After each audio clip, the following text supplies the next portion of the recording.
एकदाच भिजूनी मला चिंब चिंब होते. लहानपणापासूनच मला गाणं फार आवडतं आणि पावसाळ्यात भिजायला. पाऊस सुरू झाला की आईच्या पदराचं एक टोक भरून तिच्या पाठी गोंधळ घालत घालत कित्येक वेळा मी गाणं म्हटलं असं. खरंच किती छान होते ते दिवस. आईच्या हाताचा गरम गरम तूप भात खायचा, तिच्या पाठी गोंधळ घालत घालत का कधी कुठे किती असे अनेक गंभीर प्रश्न विचारून तिला भन्नावून सोडायचं आणि रात्र झाली ती गोष्ट ऐकत ऐकत तिच्या उद्गार कुशीत झोपी जाते. पण आता सगळंच बदललं. का? कारण आता मी मोठा झालो. अहो, दिसत नसेल तरी नान म्हणून भोय आणि माझी आता आवडही बदलली. माझं आवडीचं गाणं सुद्धा बदललं. ऐकायचं आहे तुम्हाला?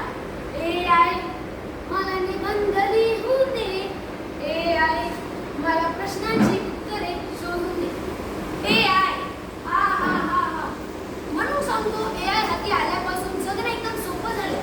निबंध लिहायची काय जास्त झंझट नाही, की उत्तर शोधायला जास्त किटकिट नाही. सगळं अगदी at the tip of the finger, एकदम रेडीमेड. आरामच आराम. हो, या आरामामुळे आळशी झालायस तू, चक्क आळशी. अरे बापरे, बाबाने वाटतं. अरे पण ते तर कामाला गेले असतील ना, एवढ्या लवकर कसे येते?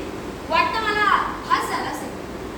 हो, बाबाच बोलतोय मी, पण तुझं नाही तर ChatGPT, जेमिनाय, सोरा या सर्वांचा बाप, त्यांचा जन्मदाता मी AI होय.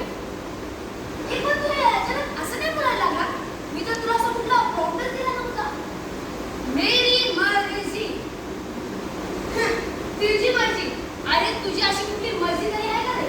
तू तर तुझे कमेंट्सवर नाचणार आहे. गुलाम आहेस, गुलाम. ठीक आहे, मग मला या एक प्रश्नाचं उत्तर दे. मागच्या कित्येक दिवसात किंवा कित्येक महिन्यात तू स्वतःने काय केलं होतंस? कुठे गेला होतास? काय खाल्लं होतंस? काय ऐकलं होतंस? काही आठवत नाही का? तुम्ही जाता सुद्धा जिथे मी म्हणजे माझा GPS तुम्हाला घेऊन जातो. तुम्ही फोनवर सुद्धा काय बघता हे सुद्धा मी ठरवतो. कारण माझं मशीन लर्निंग एवढं स्ट्रॉंग आहे ना, की एकदा का तुम्ही काय टाईप केलं की लगेच मला तुमची आवड करते आणि त्याच विषयावर अनेक शॉर्ट रील्स व्हिडिओज पोस्टर्स मी तुमच्या समोर मांडतो आणि तुम्ही नकळतच मला बघतो आणि सोडवतो. व्यसनच लागतं तुम्हाला माझं व्यसन. आता तू सांग, ज्या सगळ्यामध्ये कुठे आहे तुझं अस्तित्व, तुझं निवड, तुझी बुद्धी आणि तुझे तार्किक निवास? आहे तर फक्त मी, AI आणि फक्त AI. म्हणून सांगतो, वेळीच जागा हो, डोळे पण, नाहीतर गुलामाचा मला व्हायला जास्त वेळ लागणार नाही. मी तुम्हाला घाबरतोयस का रे? बिलकुलच नाही. मी तर तुला भविष्यात होणारी संभाव्य धोक्याची पूर्ण सूचना देत आहे. मग आम्ही AI वापरायचंच नाही असं सुचवतोयस का तू?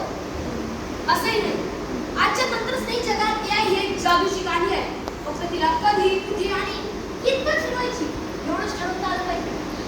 हो, परवा आमच्या शाळेतल्या बाई सुद्धा मला हे समजवण्याचा प्रयत्न करत होते. AI हे एक साधन आहे, पण आज त्या साधनाचा दुरुपयोग होत आहे. स्कॅमर्सने बनवलेल्या डीप फेक व्हिडिओजला बळी पडून साधे नागरिक फसवण्यात येत आहे. आपल्या प्रियकरांचा फोनचा आवाज फोनवर काढून आपल्याकडून पैसे बनवण्यात येत आहे. फेक सोशल मीडिया अकाउंट्सवरून स्कॅमर्स सोप्या नागरिकांना ट्रोल करत आहेत आणि AI जनरेटेड न्यूज बनवून आमच्यासारख्या साध्या विद्यार्थ्यांना फसवण्यात येत आहे. किती चुकीचं आहे ना हे सर्व? म्हणूनच म्हणतो, मी एक साधन आहे. जसे मला वळवा मी तसाच वळेन. चुकीचं की खरं हे तुमच्या हातात आहे. हो, आजच्या आधुनिक शिक्षण पद्धतीत पुस्तकी ज्ञानपेक्षा जास्त कौशल्य विकास याच्यावर जास्त भर दिला जातो. AI पुढे जाऊन आपली नोकरी खाईल अशी भीती असली तरी AI हेच आपलं भविष्य आहे.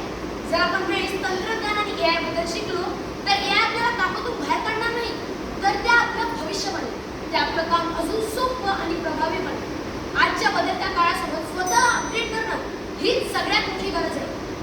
म्हणून सांगतो, टेक्नॉलॉजी माणसाला शक्ती देते, पण विवेक त्या शक्तीला राहा देतो. पहिली आपण म्हणायचो थिंक बिफोर यू स्पीक, पण आता आपल्याला म्हणावं लागेल थिंक बिफोर यू क्लिक. बरोबर म्हणतोयस तू. AI जरी स्मार्ट असला तरी आजचे सायबर स्मार्ट विद्यार्थी त्या AI हूनही जास्त